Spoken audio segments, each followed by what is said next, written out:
My name is Saliim. I'm an instructor of biology and program manager of the NCCU Fab Lab. We are currently here in the Emerging BioPrinting Center at North Carolina Central University, located in the BBRI.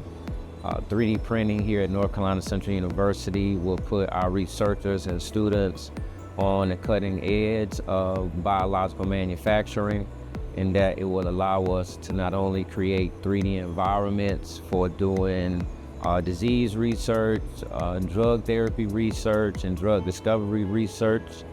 One of the applications that we're working on has to do with breast cancer, where we're looking at seeing if we can develop a protocol to grow these breast cancer cells in little micro wells, to see if that could be used as a research environment to test various drug therapies. And then it will provide our students with an experience with cutting-edge technology. So not only will we be pushing research here at North Carolina Central University, we'll also be pushing instruction at North Carolina Central University by providing students with experience and awareness of an emerging technology such as bioprinting.